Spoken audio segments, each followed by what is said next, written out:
Nous sommes le 12 septembre, vous êtes bien sur l'émission Jump Seat. Voici quelques brèves que nous avons sélectionnées pour vous dans l'actualité de la semaine.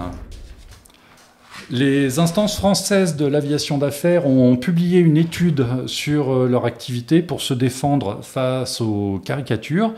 Il en ressort que la flotte française comporte environ 260 jets, à peu près autant d'avions à hélice. Les chiffres avancés sont une base intéressante pour un débat plus posé, mais je ne suis pas sûr que cela suffise.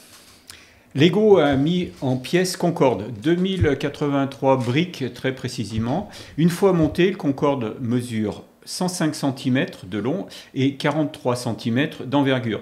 Il y a plusieurs parties mobiles, dont évidemment le nez, et la partie supérieure du fuselage s'enlève pour accéder à la cabine. La boîte Concorde coûte 200 €. Le prix Guinmer, le premier prix littéraire aéronautique de la saison, a été décerné au roman de Charline Malaval, Sorcière de la nuit, aux éditions Prélude. Comme son titre l'indique, les femmes pilotes de l'URSS sont au cœur de l'intrigue. C'est son 3e roman historique et on pense que c'est une auteure à suivre. Il y a tout juste 5 ans, un hélicoptère Leonardo AW169 s'est écrasé juste après son décollage de la pelouse du stade de Leicester en Grande-Bretagne. Cet accident a fait 5 morts. Le rapport d'enquête vient tout juste de sortir. Il a identifié une avarie du rotor anti-couple, mais le constructeur italien n'est pas mis en cause.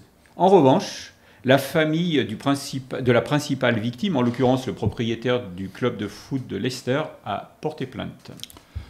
L'armée de l'air et de l'espace et la Poste ont dévoilé le timbre hommage à René Mouchotte, célèbre aviateur de la France libre, dessiné par le peintre de l'air Pierre-André Cousin. Le tirage sera de 400 000 exemplaires, il coûte 8,75 € et il sera disponible à partir du 13 novembre.